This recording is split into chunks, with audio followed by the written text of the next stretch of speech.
What's going on, guys? Welcome to Big Guilty Cigar Podcast. Today, I am joined by two of my good friends from the Shadow Smoke Legion. If you guys know, those are my brothers and my family.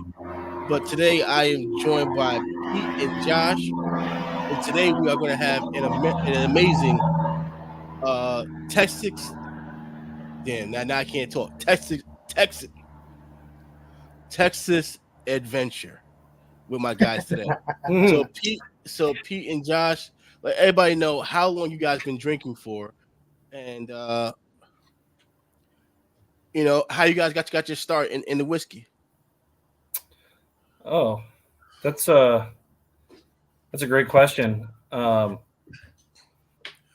dabbled in spirits on and off, Mm-hmm. starting in the late 20s, early 30s. But as far as whiskey goes specifically, I would say probably 2018, 2019 is really when I started to really start to dabble. And it was really our friend Jake kind of sent me down that path. Yeah. Mm. To me, it's similar. Whiskey has always been a mixed drink for me, or shots back in the college Mm-hmm. days. Of course, yeah. Never really get a good appreciation of whiskey as something that you sip, you taste, you swirl around your mouth, almost like a fine wine, right? I never thought whiskey is that until, just a couple good friends introduced to me at the cigar shop, Josh, Jake, and really kick it up a notch for me was during COVID. We spent so much time at home, and that's when I Mm-hmm. really picked up the appreciation for whiskey. Again, not to get plastered, drunk, or anything like that. Mainly just the appreciation of the taste, and also the friendship, the hobby that it becomes. Absolutely. I'll piggyback off that a little bit. He said the friendship. I can't tell you how many great friends and relationships have been developed just over the love of whiskey. It's been a Mm-hmm. really cool community to get involved in. Yeah. So tonight, I am sipping you guys barrel pick. Oh, very nice. Yes, which is the new riff. So quick. So how did you guys get in contact with New Riff? Because they're not Texas based at all, correct?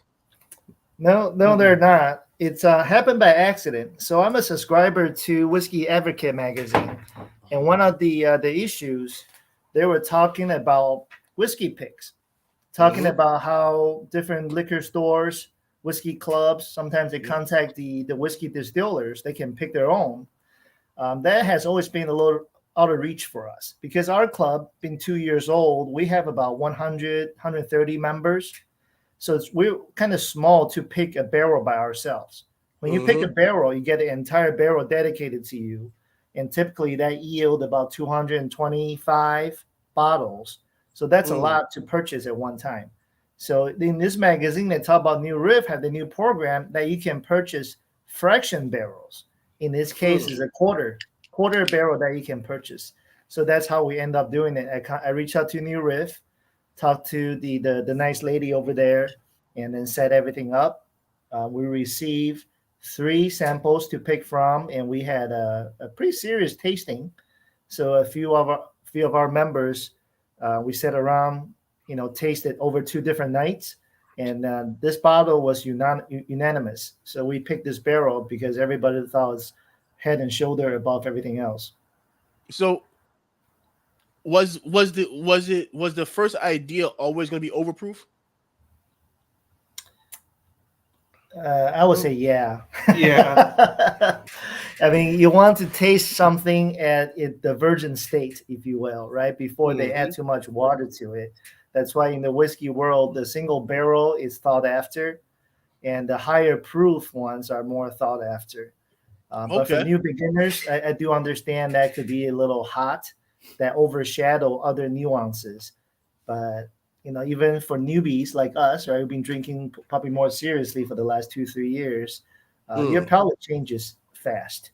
Yeah. You Wow. get used to it, and you can taste different nuances.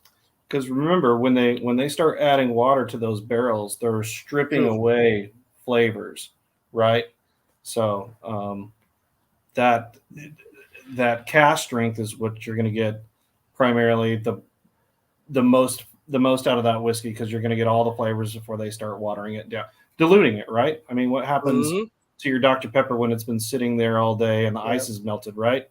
It's thin, right? Yeah. Yeah, so for whiskey hounds, we always look for barrel proof or cask strength whiskeys. Yeah. Okay. That's very interesting to say you go for strength over taste. Well, So No, not necessarily, because okay, it's the strength that adds to the taste, taste. Okay. because you're not watering it down, so you're getting a more robust taste. Mm. So my question when it goes from there then is when it comes to like you guys palate. So Josh, like, do you prefer a sweeter or a woodier type of more of a cedar type of bourbon? Oh, why do you have to ask me that question? It's a hard one to. It's really a hard one to answer, because it's really what is my mood at that time, mhm. right? Okay. So there might be some days that all I want to drink is Rise, because Mm. I'm I'm kind of in the mood for something a little spicier and floral. Yeah. And other times, I'm looking for something sweeter, and other times, I'm looking for more barrel impact and very woody whiskeys. Yeah. There's so many. I mean, obviously hundreds, if not thousands, of different whiskey styles, and that can suit to different mood. And don't get me wrong, sometimes I just want something light too. Sometimes I do like a little 90 proof whiskey because it's easy Yeah. sipper.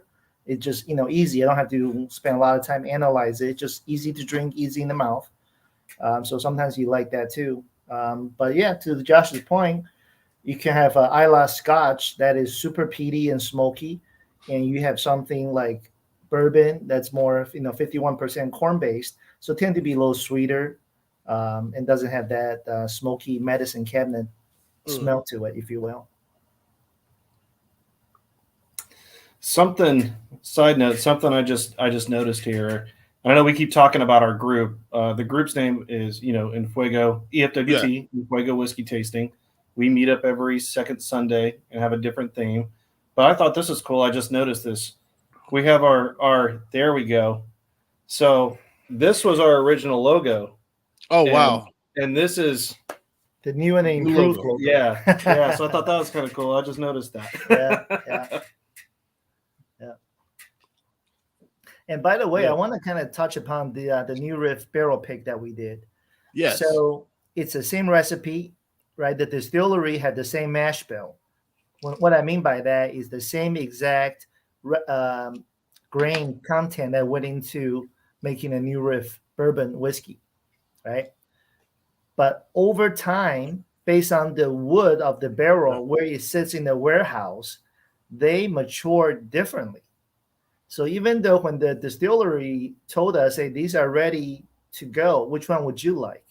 Yeah. I can tell you all three barrel taste distinctively different, Mm. almost like they're different whiskeys. Mm-hmm. So one of the why the master blender get paid the money they get paid is that they have the ability to establish that brand consistency year after year after year, right? So when somebody pick up a Jack Daniel, they say, oh yeah, that's Jack Daniel. Even though every single barrel may taste different individually, the guy has ability to produce that consistency taste to be the brand flavor. So what we're doing is we did a single barrel. They taste very different, unblended, right? It's all different. And we picked the one that we like. Mm-hmm. All three are fantastic. But at the end, I think we have 16 people picked. 8 people. We have 8 people picked. And everybody select the barrel that you're enjoying right now. Mm-hmm. So like for myself, like one of my favorite go-tos is Larceny. And I love Larceny because of that really woody taste. To me, it's like, Like Larceny's a go-to for me. Penelope is a definite go-to for me. Love Penelope. And another good one that well, of course, Buffalo Trace, Maker's Mark 46. I really enjoy. Okay. Yeah. I'm just going through everything that I have and stuff that I'm like, you know what? I'm really in the mood for something. Let me pick this up. Yeah. And Four Roses. The one that I got was the single malt. You got Four Roses single malt Yeah.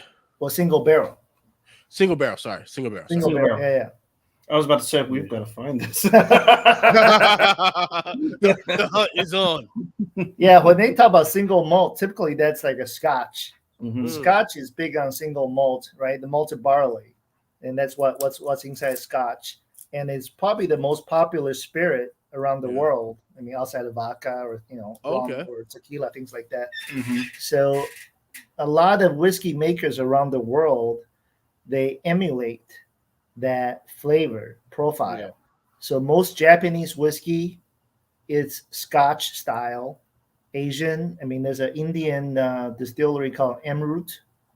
It's pretty much Scotch. You can't use the word Scotch because it wasn't distilled in Scotland. Yeah. But essentially, it's the same style, and it's very, very popular. So when you hear single malt, a lot of times think about Scotch. Like one that I really felt that was because I grew up, like my boys, we drink that yak. Yak? That yak. What is yak? Cognac. Oh, cognac. Come on, man. I'm sorry. I'm still in football mode. I'm thinking, yards after catch. Like cognac is fantastic. I like cognac. But here's the thing. I can't drink it. Like I cannot drink Hennessy straight for nothing. Why is that? I don't know what it is about Hennessy, but I can't do it. I don't know if it's too much of a burn.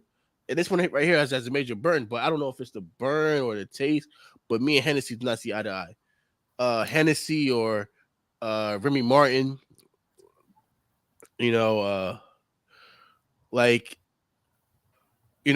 but I could always do those cheap rums like the Bacardi Black, the Bacardi Gold, Right.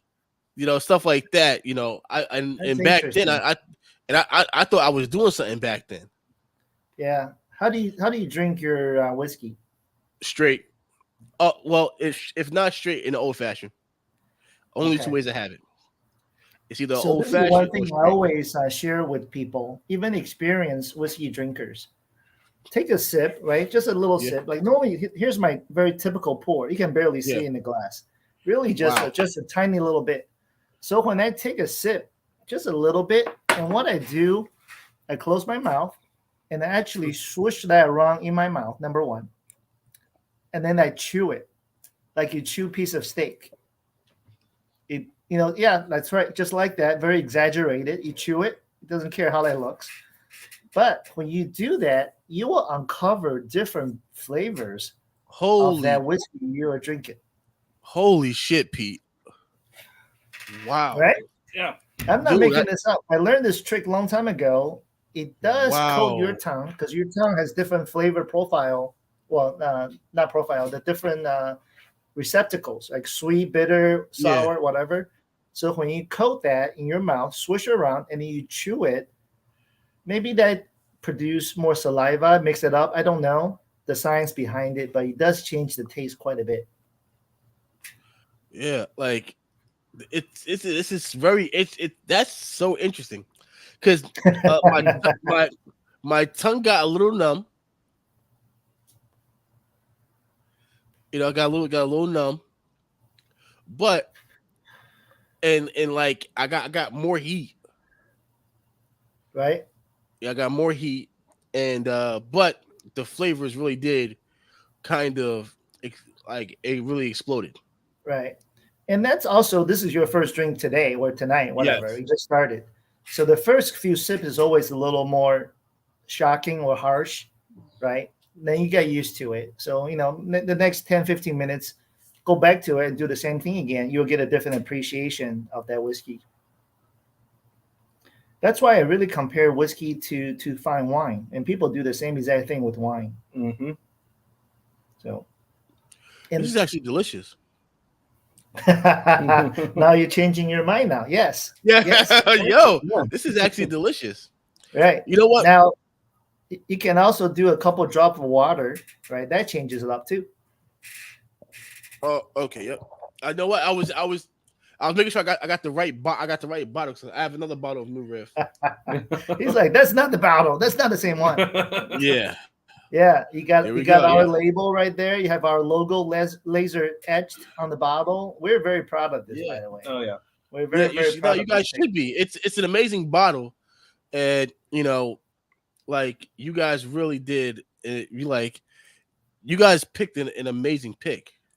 Yeah. And here's a funny sidebar. When we picked this bottle, New Riff was not available in Texas. Really, They haven't worked out the distribution agreement with the vendors or whatever. It was not available. So we knew about New Riff just from people bringing it back when they, during their travels. That's how we know about New Riff. And we enjoyed it so much. And when we found out we can do a barrel pick, we were just ecstatic. We were so Mhm. excited. We get something so exclusive, Yeah. not available in Texas. which So was long story surprising short- because everything is available in Texas. Yeah. And long story short, I think within 2-3 weeks after we received our barrel picks, all of a sudden it's available in Texas. Yeah. So now you can actually go to any liquor store. You can pick up a New Riff, no problem. But we're cool. We're very cool for 3 weeks. Oh yeah. Yeah, it was a big deal for. I mean, it's still a big deal, but yeah, I want to say we almost started having a cult following on New Riff when we couldn't get it here. We have a couple buddies they've got family up in Kentucky, so they mule it back for us. And So I like to just acknowledge the people that showed up. What's going on, Brian? Val. Don't trip, Val. yeah. And Low RA. vision, Val? Mm-hmm. Yeah. Good evening. Good evening. What's up, fellas? So can you guys see the comments? Oh yeah, bottom left. Okay. Yep. Mm-hmm. Yep. Yeah, so next thing I wanted to get into, just as far as going like I always call these shows Whiskey Road. So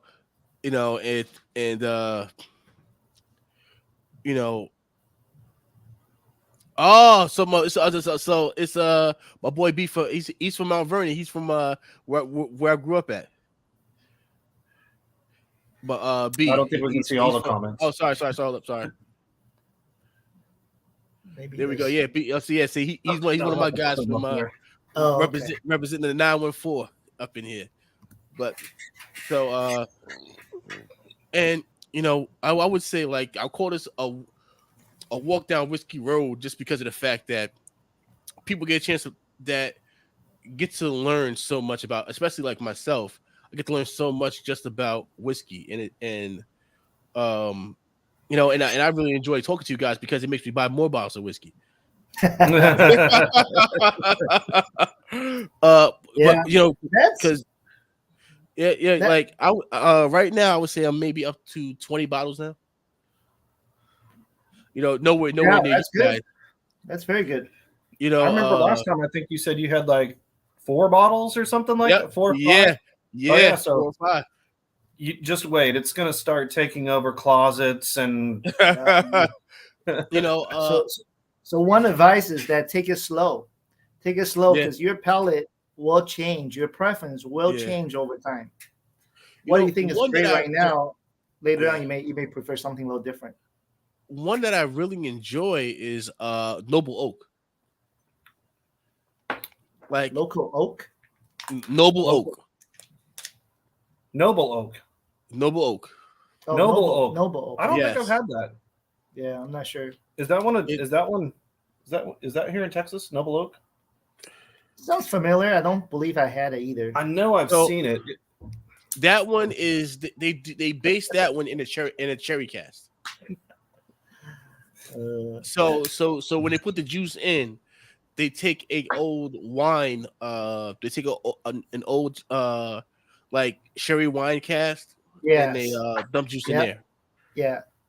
That's called So- a finish. Yes. Yeah. So that one right there was really good. I enjoyed that one. I love Kings County. Oh yeah. Kings County's great. Kings County's another one. So Kings County is like 20 minutes from my job, but I'm so lazy to take my ass into Brooklyn that I'm like, and they're usually open from like 5 to like 8. So like, and if I call beforehand, I'm like, hey, listen, do you mind if I buy a couple bottles from you guys? You know, maybe I can go there and get the hookup and also try to get them on the show. I've been trying to get them and Penelope on my show for like almost 6 months now. Well, Penelope was booked, weren't they? And then they sold, or wasn't it Yeah. like something? Yes, they sold. Still Yeah, gotta get those guys on, man. yeah, I know. That would be a great show. Yeah, I would love because I love I so I think that the proper term juice. That's a term. That's a term. Okay. A lot of people call it. Some people take offense to it, but it's commonly Okay. it's like a slang. Yes. Yeah. So like, because the slangs are like it's juice. What else do like whiskey connoisseurs call it like before bottling? Whiskey. Just whiskey. Okay, all right. Yeah, I don't know any different ones. You Yeah. can call it the juice if you want to. Yeah, Whiskey is really cool because there's only a few hardline things that you can't deviate from, like Scotch. Can't be Scotch if it's not from Texas Scotland. made there. bourbon. It has to be made here in the United States in a 51% corn in a brand new charred oak barrel. Typically they use French oak, but yeah. Yeah. Yeah. Well, first of all, whiskey has to be made from grain. So number one, you got to define what whiskey is and is not.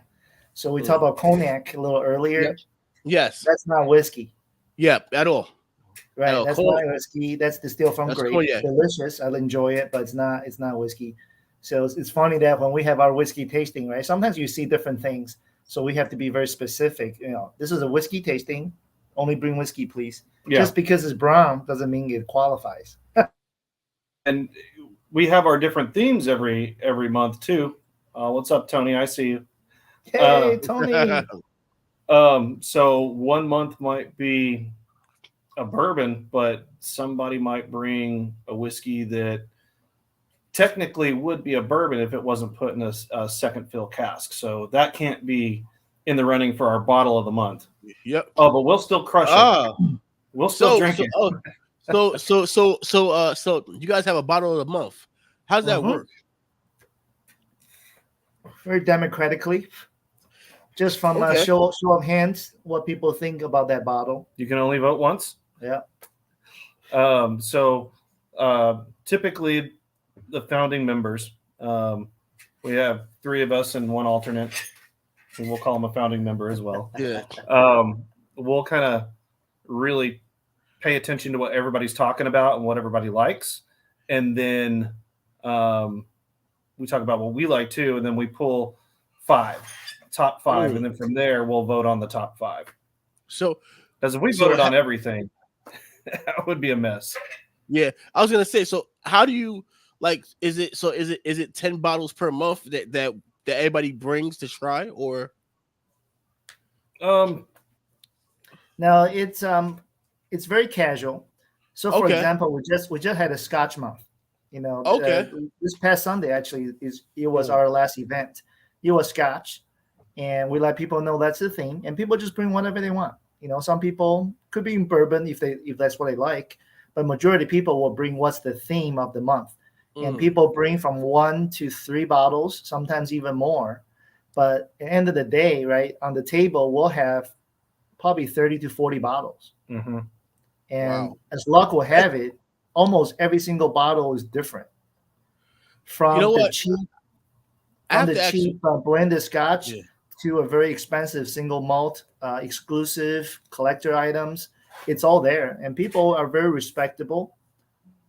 Respective. They only take just a little sip, right? To don't overindulge in other people's bottle. It's a bottle share, and people just want a little taste to make sure to gain the knowledge and see if they enjoy it. Mm-hmm. So, not to point out any names, I don't want to ask for any names in your crew. Yeah. Is there one guy that you know, the first thing he's going for is the most rarest, expensive bottle there? Is the first thing he goes for? Yeah, why not? I mean, look at Josh. I'm like, I'm looking around. No. I mean, it's all good. I think it's become a family and brotherhood. It Mhm. really has been.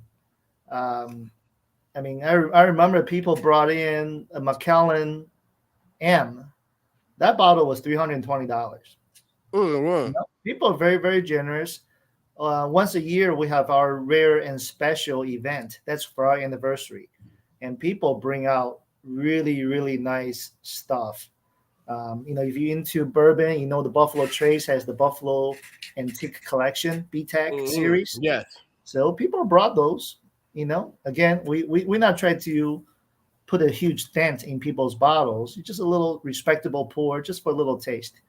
So the club is successful because the generosity of our members. Mm-hmm. Yeah, the members absolutely make the club. Yeah. And go ahead, Josh. I was just going to say, yeah, it's you just never know what's going to show up on the table. Yeah. I know Rare and Special, there was just some Rare and Special month, our anniversary month, there was just some crazy stuff that there was a Booker's that was bottled in 1993, 90. Yeah. Yeah. Oh, the super old Bookers. Yeah. That was pretty amazing. So now the age stuff. Is that like now does whiskey get better with like if I have a regular bottle of Buffalo Trace, if I age for 5 years, will it get better or it will stay the same because it's not that high quality stuff as you said from like a Macallan M. When you say age, like in the bottle? In the bottle. It doesn't change. That's it only change in the barrel when it interact with wood. Okay. Once it's put out in the bottle, in the glass bottle on your shelf, that does not change at all. Unless it's open. The only caveat is unless it's open for a long time. And let's say you have a bottle that's 3/4 of the way gone and you let it sit for a few years, that air will change it. Yeah, it's more about oxidation than anything. Yeah. Okay. But yeah, it's not going to change once it hits that bottle. I just realized I've got the Nebula on too. If you need to push that out of your face.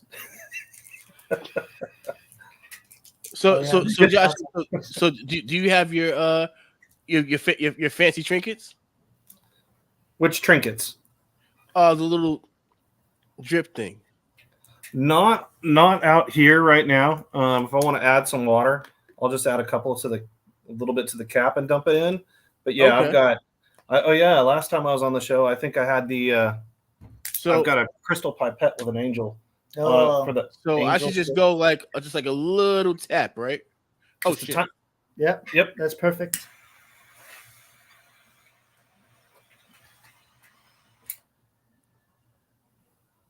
Yeah. So Wow. So we've got some. That changed the flavor of it a lot. Yeah. That changed the And flavor. the professional tasters will even say let it sit for another 5 to 10 minutes. I mean, literally, they add some water, they let it sit, they let it marriage. Wow. And sometimes it changes it for the best. Sometimes it changes it for the worst. You just never know how it's going to react with that. So this is the bottle we're trying right now. It's called the Shank. Okay. It's made by Michter's. Michter's released a couple special editions a year. One's Shanks, and the other one's called Bumburger. It's a fantastic bottle. That's a very rare bottle as well. Oh, there we go.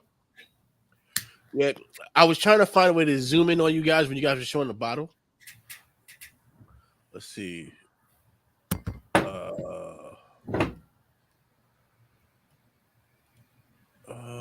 Nope. I don't know how to do it. Yeah, sorry. I love it. It's kind of like show and tell. Yeah. Who's that Asian? You seen the Legion? Uh-oh. I'm gonna Yeah. be your neighbor pretty soon. You know. So this is probably one of the best things I've seen. Val goes. This is the most I've heard Havana Pete speak. Yeah. Yeah, normally when you go to a Legion's event, man, it's like a zoo. There's so many people, everybody's vocal, so I just sit back and enjoy. Yeah. Don't know what to do it. Yeah, so just it, and like cigars and whiskey kind of, once you go into cigars, you kind of go into whiskey and you end up having a humongous whiskey collection. So like one thing I want, like, when a person says, "Oh, I only drink this," like, do you guys ever be like, "Yo, like, really? Like, that's all you drink? You haven't tried anything else?" It's like, "Nah, that's my go-to."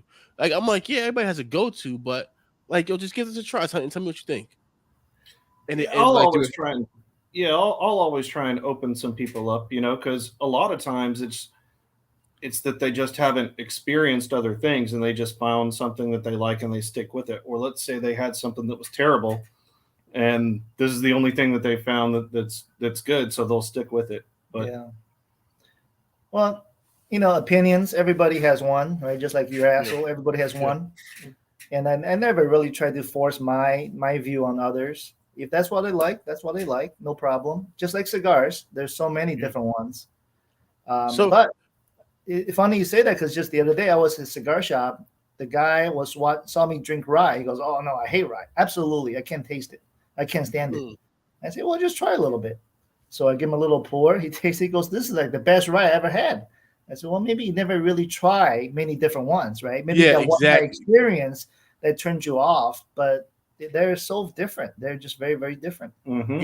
It's very interesting you say that about rye, because I actually find myself more of a rye guy, just because it's a little sweeter. So like I have the Wild Turkey rye. I also have the Noble Creek, Knobs Creek rye. Yeah. And the Knobs Creek rye is just always a go-to. Never misses. Yes. They're very good value also, by the way. Mm-hmm. Knob Creek is oftentimes you see in the store, that's a store pick. It was like 9-year, 15-year pick. Yeah. Yeah, I mean, it's only like $60, $70 a bottle. And those are fantastic. Some whiskeys people chase, so become really hard to find and price become ridiculous.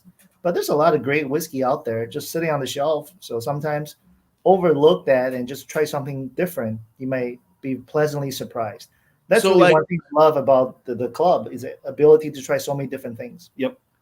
So the people who are like, how in cigars you have label chasers, but like as far as price chasers, so like this, so if they see a bottle that's $100, they automatically assume that's going to be good.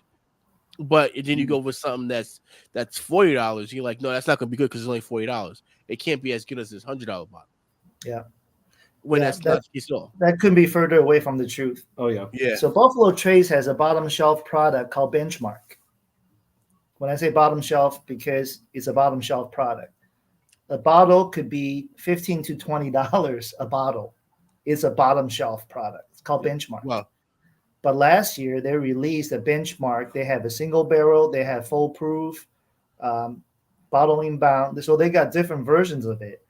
And we pick Benchmark Full Proof, which is a $20 bottle, up Mhm. against many, many high-priced Yeah. foolproof bottles.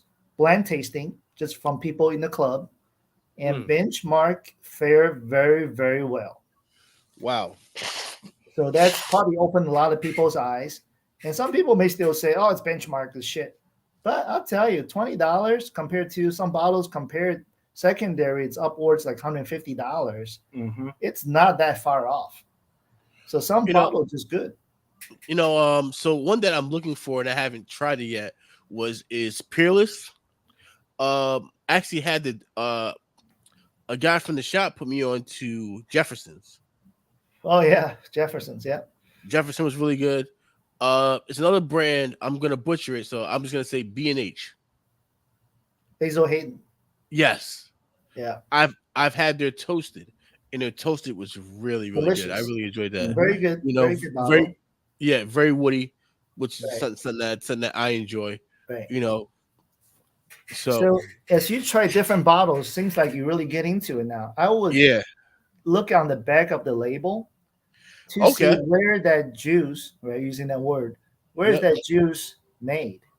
mm, Because that will tell you if it's actually made from that distillery. yeah, You know, interesting. Penelope, for example, they don't make their own stuff. Most of their stuff Oh, came from NGP.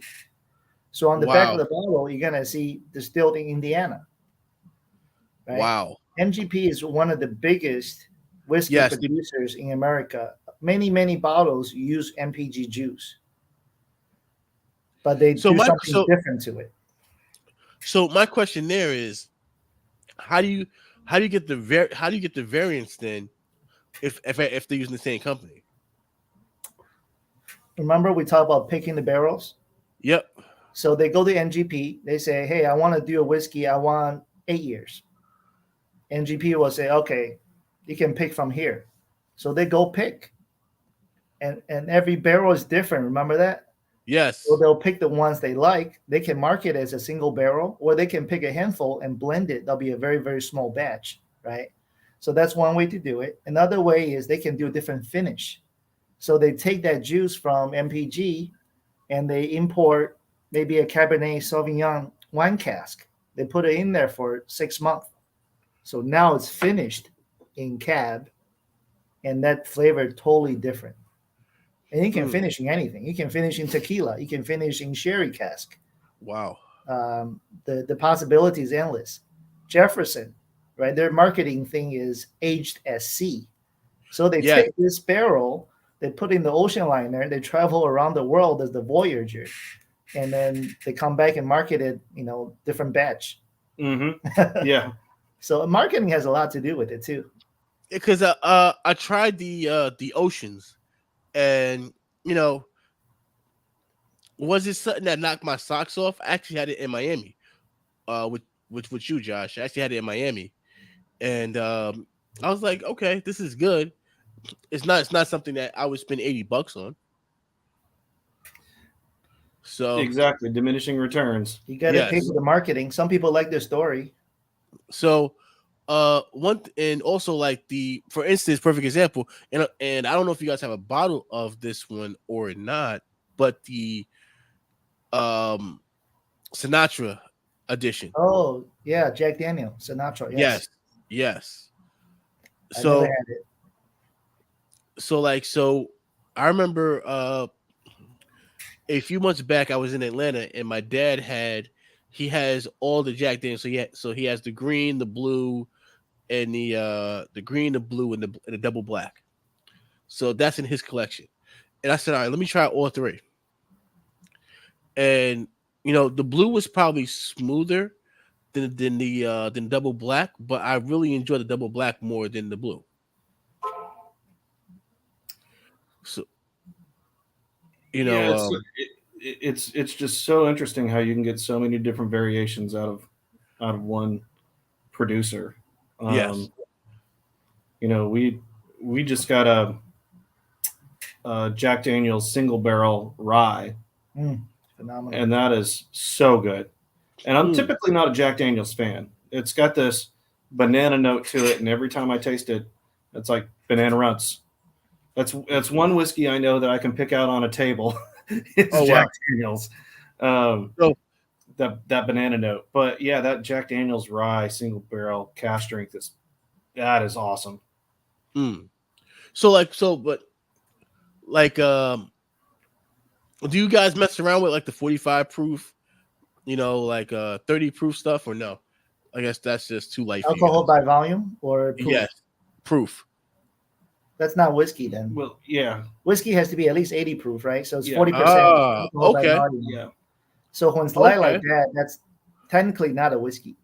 Okay, all right, good Yeah. to know. I didn't know that. Yes. Yeah. So once you get to 80, then you're But I'm pretty sure we won't like it. It's just way too watered down. So whatever nuances, it's really diluted. You might start out great, but then they water so much, you just I probably won't like it. So does that same concept go as far as with Scotch? Yeah, Scotch has to be at least 40% by volume. Yes. Mhm. Okay. And so do you like, so I was trying to find more brandies to get into. Yeah. Like different brandies and cognac. But for some reason, when I go to my local liquor store, all they really have is the usual suspects where it's like, Remy Martin VSOP, Hennessy for cognacs. They have Hennessy, Douce, what's another one? E&J. Dossier. Yeah. Yeah. Dude, E&J. I've got to tell you, VSOP tastes amazing when it's coming out of a Louis XIII bottle. I believe it. Pete. Oh, that's an inside joke. I had an empty bottle of the Louis XIII, right? You got this Icarac crystal. It's very, very pretty. It was empty. They're just sitting there. So one day, I was like, well, let's play a joke on Josh. So I went to a store. I bought just a regular VSOP. I don't even remember what brand, right? So I filled that bottle with it, and I brought it to the shop, knowing that Josh will be there. But I didn't tell him. I just went ahead and put it on the table. I didn't say anything. And then Josh was at a different table. All of a sudden, kind of like a meerkat. He popped up.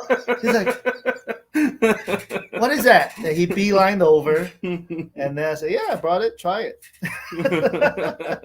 So that was the inside joke that he thought he had. That's good. Yeah, he thought he had a Louis 13, but he didn't. He caught on real quick, though. Real quick. Oh, yeah. So I went back for, after I figured it out, I went back for another pour, and I'm sitting there and I go, I bet this would probably taste really good with some Truly. So I grab a Truly and I start mixing it. He mixed it. Mary didn't know. Mary didn't know at the time. Mary's like, "What are you doing, Josh?" So, allocated bottles, and I'm pretty sure I know you guys had plenty of allocated stuff. Like the Whalers, Eagle Rare, and I'm trying to think of another special allocated bottle. This guy right here. Oh yeah. Oh yeah. The Blanchards. Yeah. So that let me tell you something. This man. So actually, a guy at my job, he found that at Costco for $85. You said 85? 85. Yeah. Man, they just keep on going up. I'm sure that's MSRP, but price just keep on going up. A couple of years ago, it was a $60 bottle. It was a $60 bottle. Yeah. It was even cheaper before we got into it. Yeah. Blanton's is good. I mean, it's not bad, but but for what some people are asking for it, it's just not worth the price. So the average price up here in the city, it will run you anywhere between 100 and 130. Yeah, for Blanton's. That's about right. Yeah. That's a full blown secondary price. Yes. Yeah. Yeah, and I do understand why it's good. It's the nose. It's fantastic. Yeah. It's easy to drink. It's smooth. A lot of people probably hate that word. It's smooth because it's very approachable. It's good. It's a very, very good bottle. They've got some others like straight from the barrel, which is that's really good. Yeah. So that's Mm. again probably 130 proof compared to Blenton, which is 93 proof. So Really taught us what the yeah. water down, the difference that changed. Mm-hmm. So I'm just gonna throw out a couple of names for you guys of different whiskeys, and I just want your opinion on it. The Whalers was the 7 year, the purple bottle. 107, like the Yeah, reddish. yeah. That I really like that one. I like it better than the 12-year. The 107 is an unaged stated. I'm not a big fan of the 12-year. The foolproof is fantastic. Keep in mind that these are the same mash bills that they use for Pappy as well. Okay. Yeah. So another Blacken. Oh, I enjoy Blacken. I Okay. love the story. So the Yep. marketing got me, right? In Okay. case you don't know, Blacken is from Metallica. Yep. It's a Metallica whiskey. So, some people say about celebrity whiskey they don't really care for, but I kind of like it. And the story is that during aging process, they blast Metallica music in the warehouse. So the idea behind that, they actually coined the term sonic Aging. aging. Mhm. So the base is vibrating the liquor in the barrel that enhance the interaction with the wood. So if Interesting. you go on Apple Music, Yeah. you can actually listen to the same playlist your whiskey listen to while aging. So that's a great marketing. I love that. I love that story. Oh yeah. So, Garrisons. Oh, Garrison Brothers. Yes. I was there on Saturday. Judson and I made a Okay. stop. Yeah, if you like Texas funk, it's a good whiskey. I think that they've gotten really proud of their whiskey over the last couple of years. They have. The price has gone through the roof, but I mean Garrison Brothers makes some really good stuff. Yeah, Garrison is very good, but their prices rivals the top Kentucky distillers. Mm-hmm. Yeah. Mm. And Pete's actually volunteered at the distillery, and you did the wax, right? Yeah. So you can sign up at Garrison Brothers, and they're so popular, they have to do a lottery system. So once you're picked, you Wow. can select the days you want to be there to volunteer, by the way. So you don't get Oh, paid, wow. but you go down, you actually literally work at the distillery during the bottling process. So That's one crazy. person might be handling the machine, fill the bottles, the next person do the cork, and then the next person do the wax dip, and the next Yeah. person do the labeling, everything's written by hand, the proof, the date, and all that stuff. So I did that for 2 days. That was a lot of fun.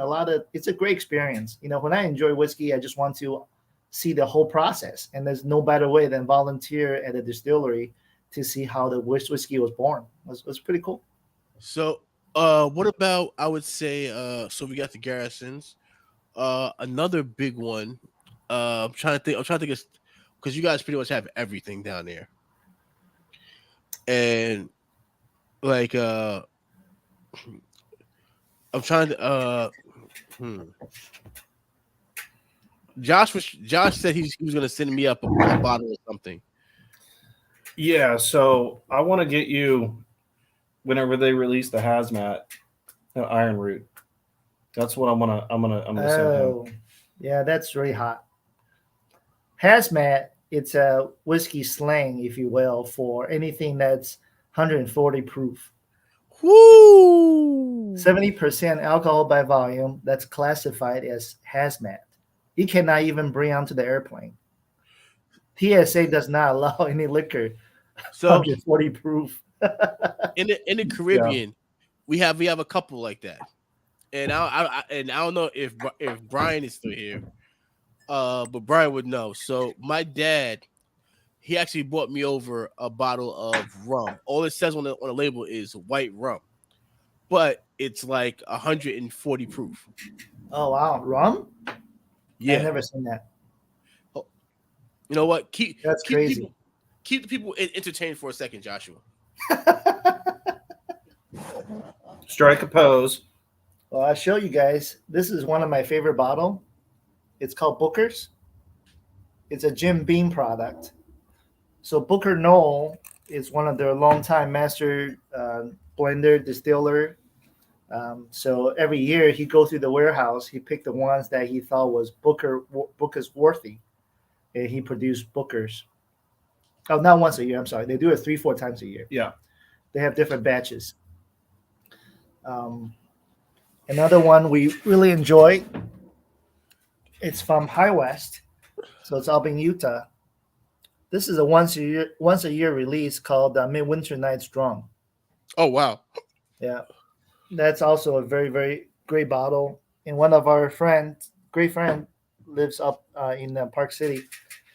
Brings back for us a couple times, the past couple of years. Oh, up in Utah. Uh-huh. Yeah. Oh, I know a guy in Utah. Hashimoto. You know. Yeah. Oh, Matt, I know a Matt. guy. First of all, Matt gets a shout out. Matt used to get shout outs every show. Matt used to get like special treatment. Like I always made sure that I gave Matt a shout out during the show. What, did you put him in the corner now? Is he in timeout?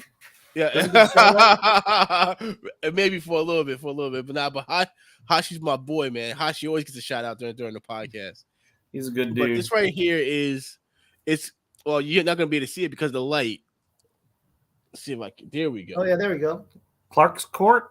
Is that what it says? Pure white rum? Pure white rum, 100 and it is 138 proof. That's hot. That's hot for a rum. That's hot. That's hot for anything, really. But yeah. Yeah. What do you think of it? What do you think of it? This is liquid death, man. Like this is the smell of it will like clear your nostrils out. Like stuff like this, you have to mix it. You can't drink it straight. Yeah. You can't mix that. It's like you guys heard of Ray and Nephew? Mm-mm. Rare Nephew? Ray and Nephew. Ray and Nephew. Nope. Jamaican rum. I'm just now starting to dabble into the rums. So Ray and Nephew will have you like if you take a shot of that, your stomach is basically dead. Your stomach is gone. Like your interior is like, all right, have a good life. Yeah, like that's why we don't take shots. Yeah. Take sips. Yeah. Yeah. So like this right here, you can't even sip it. Like this clock is like. So then they have one called Iron Mike, and Iron Mike is around the same proofers. Iron Mike is in Mike Tyson. No, it's just known as Iron Mike. Oh, okay. Well, so it's known as Iron Mike, but I think and it just has a body on it, like from here to the stomach area, and I think the Iron Mike is supposed to make you get iron right. Okay, I like that. Yeah. I like that. Oh, it's funny. Before I forget, while I'm holding this, so this, I mean, obviously this is very all right, hard to get. Found out something interesting. So they did this year, and I think the reason why at the distillery the allocation was a little greater was they did 89,000 bottles more this year than they did last year. So I mean that's great for people that want to try it because there's obviously a better chance. Right. It's still a very slim to none chance that you're going to find it, but the good news is the review has been fantastic. Really? So even though increased production, they didn't cut the corner. People say it's actually better than the previous couple editions. So maybe I should have brought that out to try. You should. So one thing, let me jump in for a little bit. We talk about valuation, right? You talk about the age statement on the whiskey. So one thing I learned, and I kind of agree with it, is the rule of thumb. It's $10 per year. So if you have a bottling bound, that means 4-year-old, right? So maybe $40, $50. So to me, that's fair value for that bottle, right? So if you have a bottle that's 8 years old, $80. So sometimes now we're in the allocation season, end of the year. That's when some of the special bottles come out, right? You'll see Knob Creek, for example, came out with an 18-year-old. So you see on the shelf for $170. At first, you're like, dang, that's $180. But then you use this valuation, $10 a year. You can say, oh yeah, I can see it's kind of in line. And then just based on, if you think the juice is good, right? So you watch reviews on YouTubers, they got those bottles super fast, right? So you can watch a review to see if it's worth hunting, is worth getting it. But at least they give you a frame of mind how much a whiskey should be. $10 a year, partially because the angel share. Every year, the liquid stay in the barrel due to evaporation, all that stuff. They lose quite a bit, especially here in Texas during the hot heat in the summer. That's why most Texas whiskey are not more than 4 years old. It's more like 2 to 3 years is the norm. Yeah. Okay. But for Kentucky, $10 per year might be a good rule of thumb. So when you go to a liquor store, you pick up a bottle, you're like, how do I know if I'm not overpaying? Take a look at how old this stuff is. So I would say, so what's the one bottle that you guys haven't had that you guys are looking for?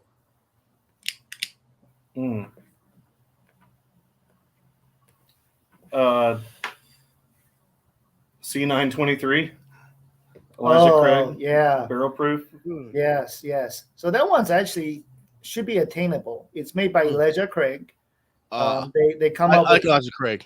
They do 3 batches a year. This is the barrel proof version. Elijah Craig barrel proof. They come out 3 times a year, one time in January, one time in May, one time in September. So if you look on the label, you will say A1 23, January 23, B5 23, that's May 23, and the latest one is C9 September 2023. So C9 23, a lot of people think might be whiskey of the year, or at least is up in the top 5. Wow. So if you see that in the local liquor store, pick it up. That will be probably an $80, maybe $90 bottle. But it should be worth it. I haven't seen it here in Texas. I have seen it a few times in the store, but it's always either raffle prices or lottery. But if you see it by where you are, Elijah Craig C923 barrel proof, buy it.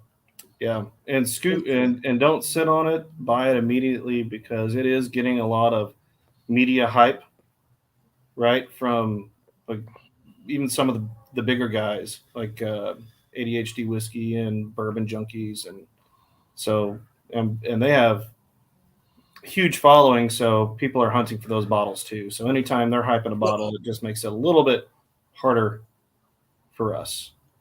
I think that's kind of, man, it sucks. Yeah. I think that's really one thing when it comes to whiskey is also too, like the YouTubers can really hype something up. So do you guys like from the guys that you guys watch, do you ever feel like certain artists, I would say artists, but certain YouTubers favor more certain stuff? You're like, that's not good. Why are they saying that's good?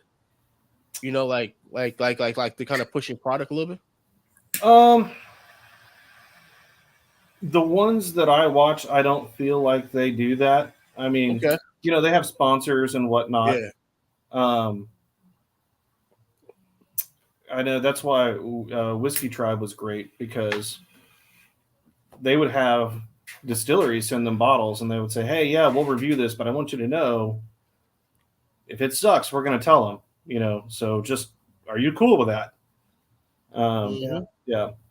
It's also very subjective. Some people love it, right? The same bottle, the next person can say, no, I don't want this at all. So there's no right or wrong. Maybe that's what makes the community so great. Yeah. Everyone has opinion. It's subject to debate over a nice cigar. Yep. It's very interesting when I'm sipping in it and I'm swishing it around my mouth because it still heats up, and like you get that sweetness and that fire. So then you're like, damn, like that's kind of like a sweet caramel, because because like it feels like you're kind of like chewing caramel that just keeps going. When you get that caramel candy. It just Mhm. keeps going. Right. And You know, you didn't discover this before, right? yeah, exactly. Yeah, So it's amazing. it really is. Like, and I know sometimes it may get bashed upon because like, oh well, you're just drinking to get drunk, and it's like, no, I'm kind of drinking to sip and enjoy and discover flavor notes. Oh So yeah. when did you guys discover like your palate as far as being able to detect certain notes in the whiskey? That's a tough question. Yeah, I'll tell you, I'm not even there.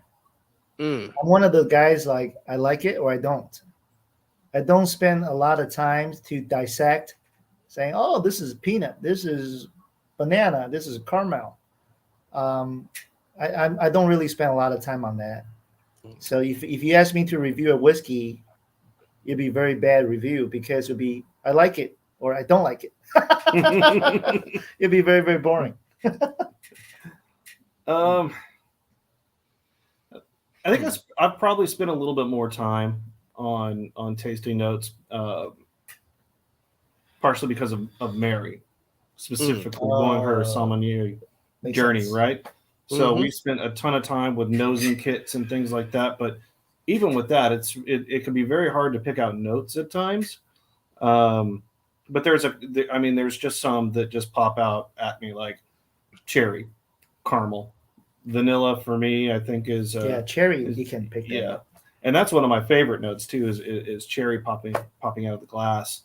Um, Rosemary's kind of an interesting one that I Interesting. can pick up on times. But again, it's all subjective, right? Mhm. It's just like cigars. It's that what is it called? The olfactory response, where Yeah. it's you're just instantly reminded of something, Yep. right? So, I mean, Mm, Martine gets crayons out of cigars. I've never gotten a crayon, but you know what? Sometimes it just Exactly. reminds him of coloring. So he's not maybe wrong. maybe he ate crayons as a As a kid, kid, he probably Yeah. did. so it kind of triggered that memory. Yeah. Yeah, it's You know that's really the kind of the crazy interesting thing when it comes to just certain stuff as far as cigars and whiskey and also wine, because in wine you get when you're drinking a white, you get apple, pear, like certain Mhm. stuff like that. And then yeah, when you're drinking a dark, you get plum, you get plum, cherry, yes, yes, wood. yeah, You don't really get cedar notes when it comes yeah, to dark liquor. yeah. You're right. I think the common food item, especially fruit, yes, I can pick those up Mhm. because I Yeah. eat them. But when they Yeah. describe something that's a little bit more foreign to me, I don't really know. Mm. Nutmeg. I don't know what nutmeg tastes like. Yeah. Mhm. But if you put it in front of my nose, I smell it. I'm like, oh, okay. But it just doesn't trigger Mm. me to remember that. So it's totally subjective. And then kudos to people who can do that. It's a Yeah. different skill set. No, it's very interesting just to especially when you're learning more, because that's why I like having guys with more experience on, because I'm learning as I'm talking to you guys, Yeah. and But and I'm also picking up so much just from the way you guys like. Pete taught me a trick that I'm going to use forever now. Like good. Yeah. even though my whole mouth is numb from chewing it, you know, like it's a great way to really get those flavor notes. Yeah. Well, Absolutely. that's because you're drinking was it 110, Yeah. whatever we have. Yep. Uh-huh. Yeah, you can try the same thing with something else. Same thing. Yeah. Yeah. So you won't be burned as much. But I would really encourage everybody to form their own whiskey club. It doesn't have to be a Yeah. formal club with 130 some people. It could just be four of your best buddies. If you guys enjoy whiskey, you can do that. And there's different ways of doing it. You can do a bottle share, as in people just bring whatever they have, then you can try different things. Or you can do a theme night, and people purchase those bottles. Then you can have a theme. Could be Irish whiskey, for example. Could be Hmm. bourbon. Could be rye, etc. Recently, I met a friend, and he has his own private whiskey club. The way they do it is they have a theme night, but then everybody chip in $25, and then the host just go to the store, buy whatever, right? Could be scotch. So that he go into the store, buy a whole bunch of different scotch, and they drink those bottles. Mm. And they're very deliberate about it. So they have a tasting notes. People write down what they think, all that stuff. So that's a different way of running a whiskey club. You know, it's you know what the one thing too is. I notice what people say when you bring up certain liquors, they go, "I can't drink that." I have bad like if I have more than one glass of it, it's gonna be a wild night. Yeah. Like you know, I know people that's like monkey shoulder. They say if they drink monkey shoulder, and I guess maybe because it's so smooth, maybe you might not feel it at first, and it's like a creeper. Oh yeah, Yeah. I could agree with that. Mm-hmm. Yeah. Just like anything in moderation. So Yeah. sitting here talking to you, went through probably 4 bottles now. Oof. But if you add it all together, I probably don't even have 1 ounce of whiskey. I Wow. pour that little because I know I'm a lightweight, so I don't drink that much, but I enjoy sampling many Yes. different ones. Like here my glass again, right? I just show you. You can barely see it. Yeah. I just pour just a little, just for a taste, and I enjoy doing that. So to me, if I have 2-3 ounces a night, that's more than enough for me. That's plenty. You know, one was I really enjoyed also. And I forgot about this one. Big Block put me onto this one. Was Dovetail. Dovetail. Like barrel dovetail Yes. with a blue label on it. Yes. Yes, when we did barrel night that was the one that Sam brought. Oh, Yeah, that's a very. Oh, I think That everything. Yeah, I think everything barrel does is pretty good. I mean, barrel. yeah. like that one had so much flavor. It was like a punch in the mouth of flavor. Yeah. You know, So- that one oh, go ahead. Sorry, Pete. Go ahead. I was gonna make a point that Barrel, it's a very well known whiskey maker. They don't make their own juice. 100% of their stuff come from somebody else, but they made a Wow. name for themselves because they know how to blend. So they take different barrels, they blend it into what they think is exceptional, and the market responded. Their stuff are very, very good, Very, very good. but it's not like, their own. I like that. I like Heaven's Door. Oh yeah, Bob Dylan. Yes. That's one of the better celebrity whiskeys out there, I think. And they're single barrel. They're store picks. Pick those up. Don't sleep on those. There's some really good Heaven's Doors out there. Like I can really enjoy Heaven's Door. Eagle Rare wasn't the biggest fan of it. Yeah, Eagle Rare from Buffalo Trace. Yep, very good. Well, I wasn't the biggest fan of that one. I just feel like anything from Buffalo Trace is a old fashioned mix for me. You know, because like my favorite to mix for a old fashioned is Buffalo Trace. Like that's like my go-to. If I'm having an old fashioned, Buffalo Trace for my old fashioned, simple syrup, all that good stuff. Boom, Yeah. and I'm good for the night. And the great thing about that too is that it just comes together, and I hardly taste the liquor. I enjoy Angel's Envy in an old fashioned. Yeah, Angel's Envy I haven't had that one. is finished in port. Ah, So you got that sweet port wine from the cask. It's a fantastic whiskey. Angel's Envy is not that expensive either. Maybe $40-$45. Yeah. It's a great bottle. Beautiful bottle too, by the way. Oh yeah, it's a great presentation piece. oh, speaking of, so James bought me this from Germany. Compañero. Yeah, Campanella. chocolate rum, Oh, Oh, chocolate rum. chocolate sounds- rum, that sounds delicious already. chocolate motherfucking rum. Did you have But- any of the? Oh open yeah, bottle? I did. And I actually like this one better because it was funny. I was drinking it and I'm like, I'm getting chocolate and blueberry. Mm. He goes, I don't know where you getting the fucking blueberry from, but there's no fucking blueberry in that fucking drink. And I'm like, I don't know, James, but I'm getting chocolate. I'm getting chocolate covered blueberry. It's all subjective. Yeah. What you're tasting is what you're getting. I mean, it's not wrong. But it was super enjoyable. I actually saved some so I can come back with it. And I just want to say, fuck TSA, motherfuckers. Besides my What they cousins, do? they took my EP Creole lighter. Out of your, were you trying to carry on? Yeah, I fucked up. Yeah.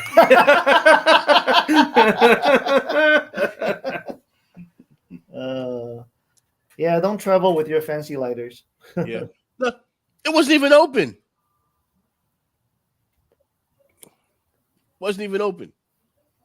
Well, I've got a spare one of those I can send you. Josh,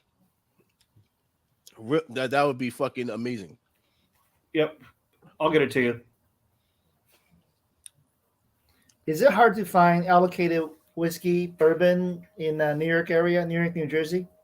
It's not hard, but they're gonna hit you. They're gonna hit you for a price point. Oh, okay, yeah. No, that's good. so they know that they'll be able to get away with charging $40-$50 more. So like perfect example with the Blanchers, you'll get anywhere from 100 to 100, 130, 150 for a bottle of it, depending on where you're at. Yeah, it's not worth that. Yeah. Yeah, so like that, and because like down there by you guys can really, get it for the low. It depends. It depends. So a good spot to get it at would be if you get to like a Specs is one of our big stores here right when they open, right? Because they pretty much keep everything at MSRP for the most part. Dude, when we were in Miami, I popped into a liquor store. Total Wine? No, this is, I can't remember. This was like a mom and pop liquor store just on corner by our hotel. Yeah. Like, oh yeah, we need to pick some stuff up for tomorrow. I go in there and they had Blanton's for $250. You see? Whoa. Yeah, I turned around, I looked at Mary and I was like, we gotta go. Yeah. We have to go. This is not the liquor store you were looking for. Yeah, at all. Like Total Wine, like when you go to Total Wine, they have their barrel picks, and I remember I bought this one, I think it's called like First Class or something like that, but it has a horse on it. It's like it looks like it's made for the Kentucky Derby. Oh, okay. But it was cheap. It was like $21. I was like, all right, fuck it. I'll buy this one, and I'll buy like the high proof. But like Total Wine is like can get you in a lot of trouble in a hurry. Yeah. Good thing about those big box stores is at least they sell close to MSRP, if not MSRP. So they won't gouge you like that. You can at least walk away knowing it's how much the retailer want to sell it for. Yeah. So. And they get, and the thing too is they try their hardest to price match the other stores. Oh, okay. Because like we have one in like West Orange, then we have another one that's like maybe 10 miles the other way, and their prices are pretty much the same. Yeah. Cool thing about Total Wine, and I imagine it would be the same way up there. They don't really advertise this, but if you have a bottle and you open it and you don't like it, you can return it. Yeah. Oh shit. Yeah. So,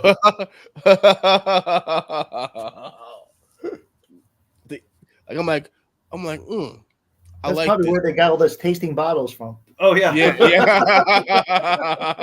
yeah. Do you want to try some of that? Yeah, I've got a bottle right here. Mm-hmm. One thing I love about Total Wine is that they don't have a problem explaining the whiskey to you. They've got a good sales pitch. Yes. Like if I'm like, oh well, how's the Blacken? How is this? How is that? They'll pretty much explain anything for the most part what they know about it. You Up know, to the individual, of course, Yes. yeah. because they hire just anybody off the street, right? Put them in the Oh bourbon wow. aisle. Now they're the bourbon expert now. So Mm. sometimes you got to take it with a grain of salt. Yeah, like because they have like the high end, like like you have your regular end, and then towards the wall by the security cameras they have like the real expensive stuff. A lot of Like times it's in glass case. Those are the good stuff. yes. Well, so surprisingly up here in Jersey, they don't have it in glass cases up here in Jersey. But nobody goes in there, and like that's the most surprising thing. Like we see all this looting and stuff like that. We never really see people loot in the liquor store. Oh, that'd be the first place I would loot. Yeah, I don't know. Yeah, that's true. That's true. Because in like California, like if you yeah, steal, exactly. you're right, less than $1,000, they don't even prosecute you.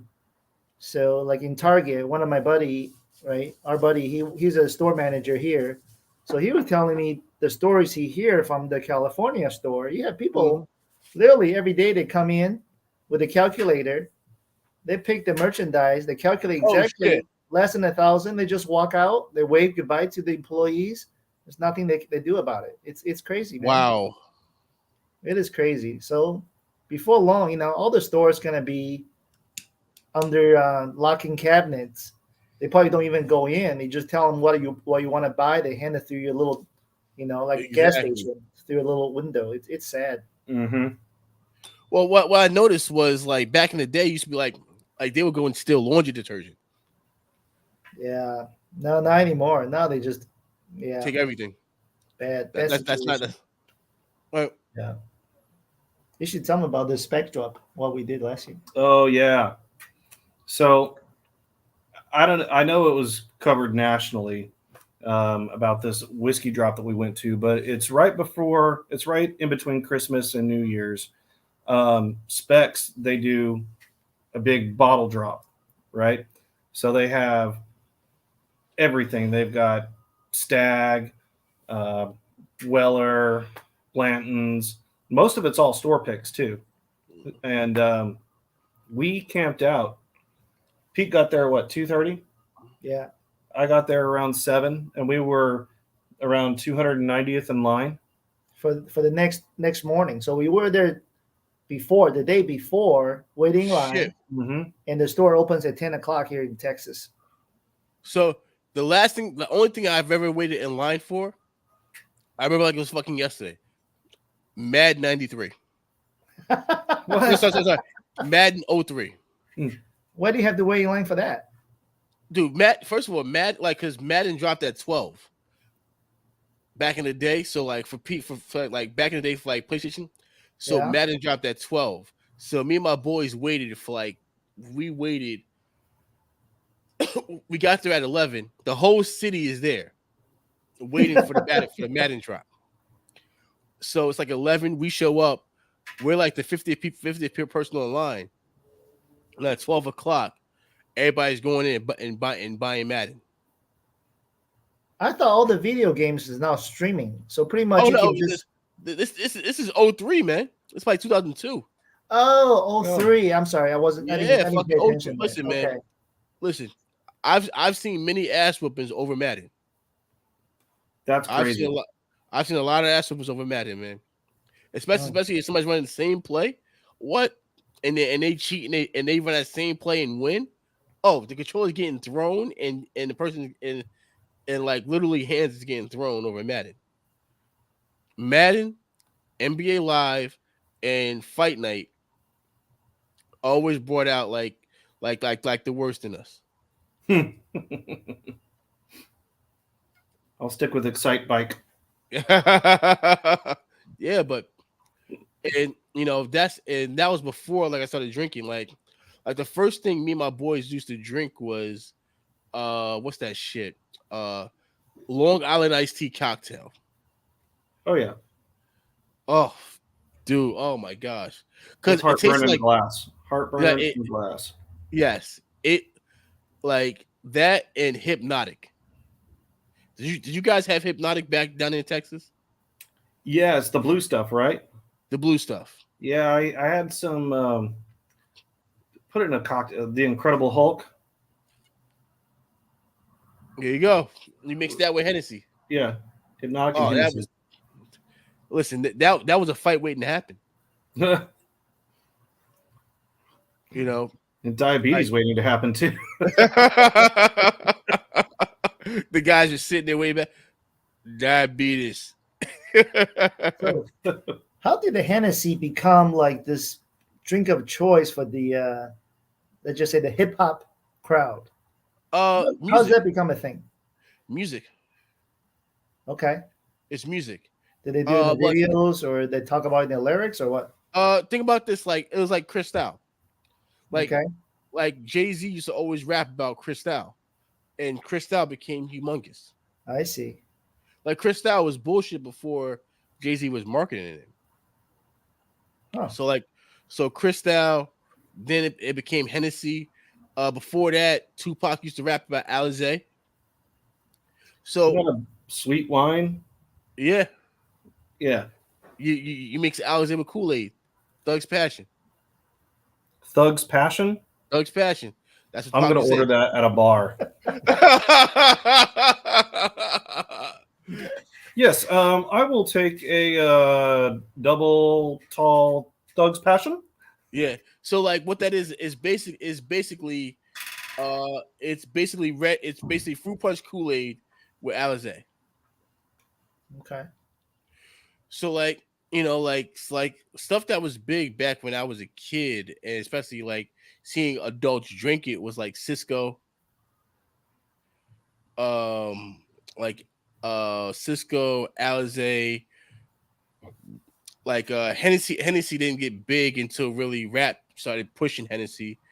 Then you had like Hypnotic was big, which is now out of business. Wait, they're done? Yeah. Oh, well, I haven't seen about a fucking Hypnotic since I was in high school. Oh. It was some kind of peach drink. I think that was Cisco. Cisco was like a peach flavored liquor. But of course, like Smirnoff, you know, like Ciroc. Like Ciroc was big. Like anything under that's $30. Yeah. Huh? That's Diddy. Diddy's Yeah. vodka. Yeah. Yeah, Ciroc was huge. But here's the thing about Ciroc. Diddy didn't own it. Get your neck pour. Oh. You know, like Diddy he didn't own Ciroc. He owned, I think, like 50% of it. Okay. So what happened with so Jay-Z had his champagne was Ace of Spades. He actually sued them for not paying him enough. So Jay-Z he was like, yo, like y'all not paying me. So he went and ran the books, and he was getting underpaid. And that's when so like DeLeon is supposed to be Diddy's tequila. Yeah, it's good money. That's why all the celebrities doing whiskeys now, or you know, tequila spirits. Yeah, any spirits. So, like, well, Casamigos is killing it. Is that Casamigos? Is that George Clooney? George Clooney? Yep. You know, George Strait has a tequila now called Código. That's surprisingly really, really good.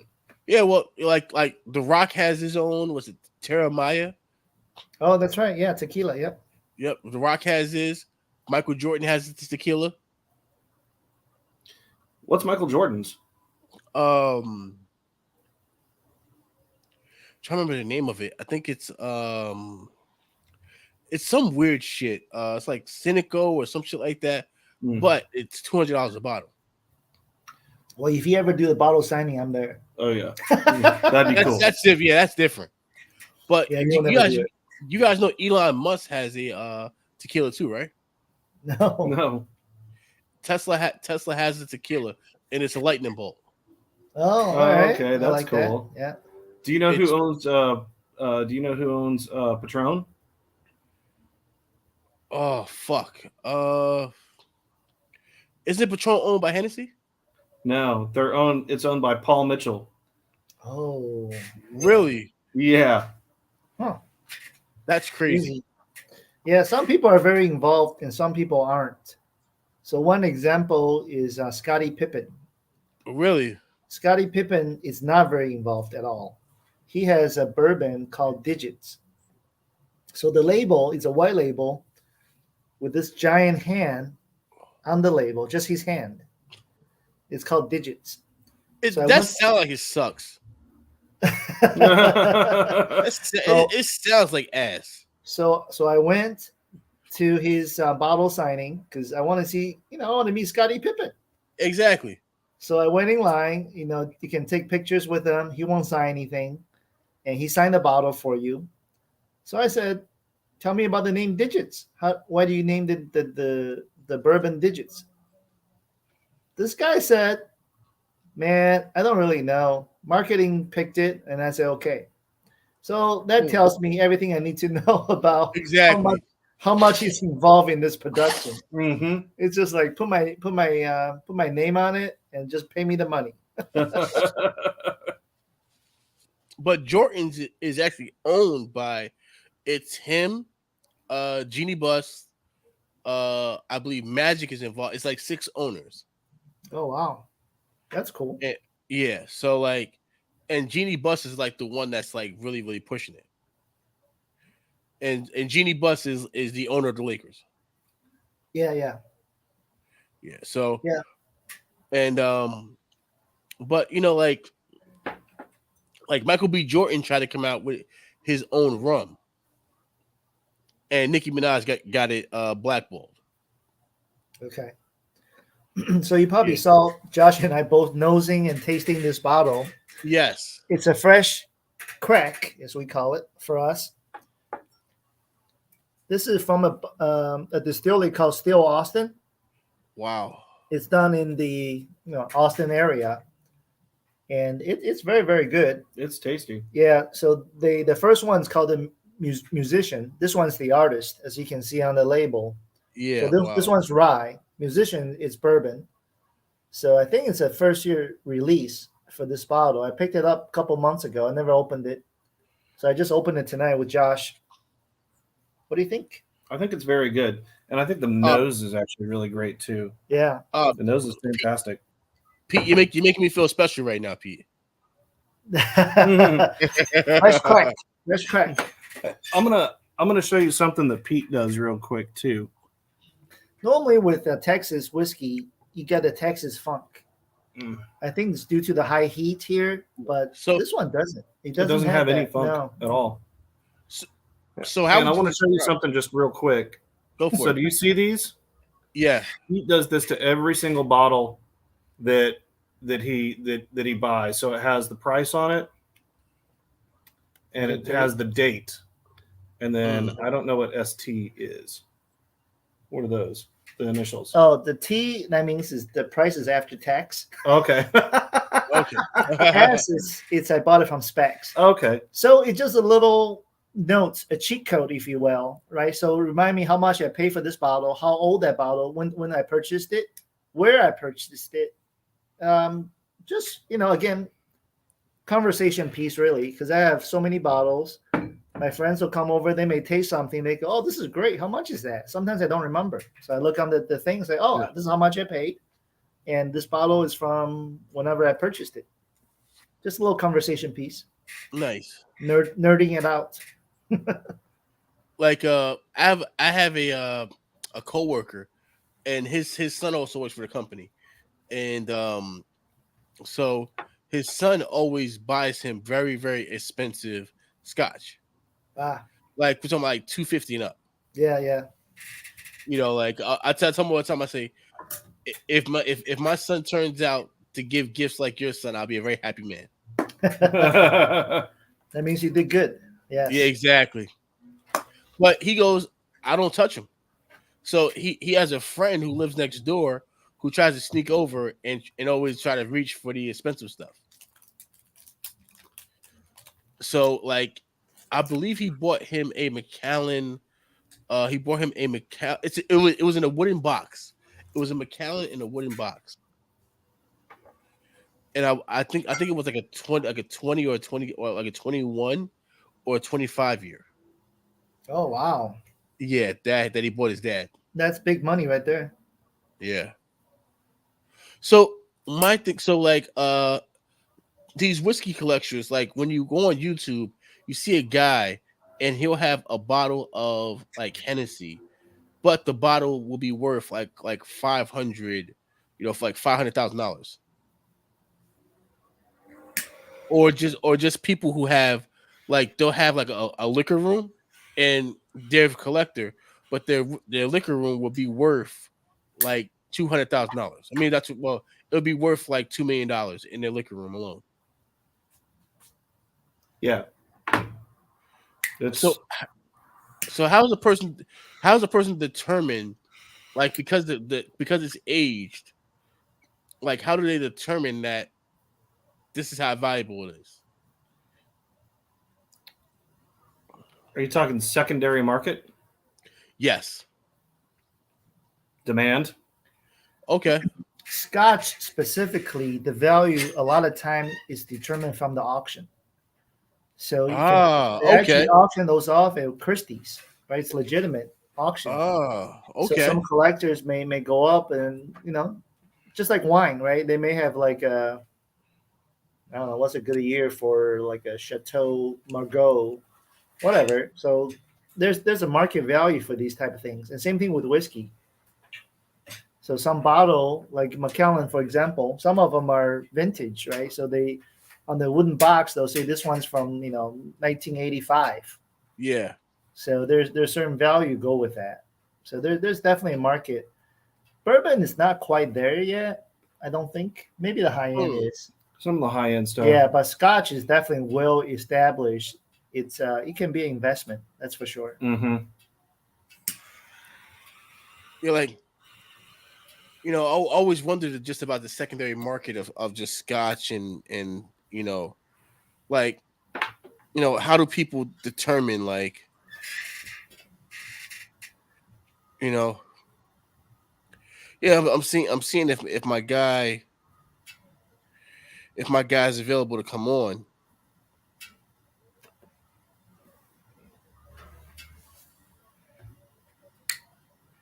Yeah, it's actually pretty democratic. It's the market. Yeah. Market determines it, especially at the auction setting. They can start high. If nobody bids, they gotta lower the price until somebody bid on it. Mm-hmm. Some of the rare Scotch, they know exactly how many bottles was produced. It was created, yes. It's not gonna get any more. Yeah. And then if somebody tastes it, give it a fantastic rating, you're just gonna keep on going up. Because every time people drink a bottle, break a bottle, one fewer. So that's the one thing that's super crazy and super interesting just about the aftermarket.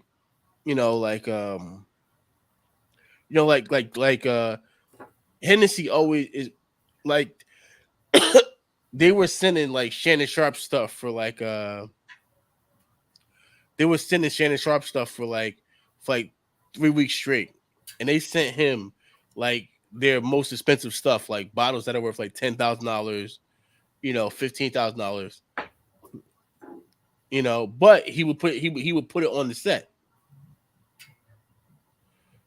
And they had like these little candlesticks that was full of Hennessy.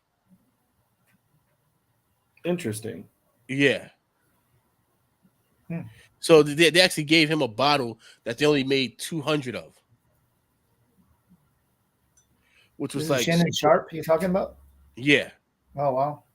So he actually has his own cognac out. Called, do you know the name of that one?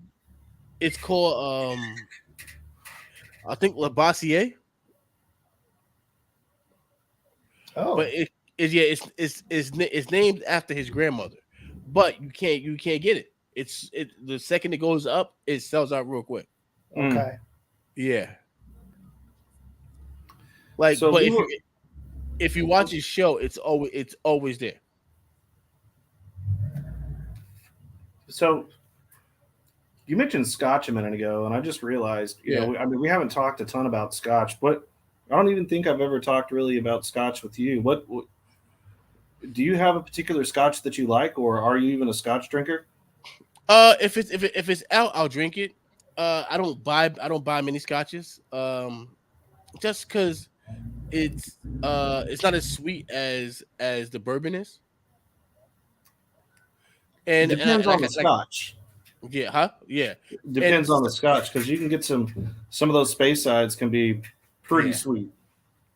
and sometimes I feel like the scotch is kind of watered down compared to as far as like the strength level of a bourbon of like a high proof bourbon. Yeah, Scotch tend to be, I want to say 43 seem to be a very popular Yeah. alcohol by volume. Yeah. So that's 86 proof. Most scotches are lighter to me. Yeah. But it's pleasant. It's very pleasant. I do Yeah. enjoy scotch quite a bit. But bourbon tend to be higher proof, yeah. Yeah. They do have some cask strength Scotches, which Really? it's kind of rare to see them on the shelf. Mm-hmm. Um, Part of that reason, though, now I'm thinking about it, bourbon tend to be higher proof because the higher corn content. Right, corn, it's sweet, a lot of starch in Yes. it, right? So sugar Mhm. turns into alcohol. So I think that's why bourbon tend to be higher proof, where Scotch mostly it's malted barley. Oh, you guys get Amber Alert down there? Yeah, Somebody, Amber Alert. yeah. Sorry. Somebody done stole their kid. Yeah, unfortunately. Yeah. But I've had like Macallan stuff like that.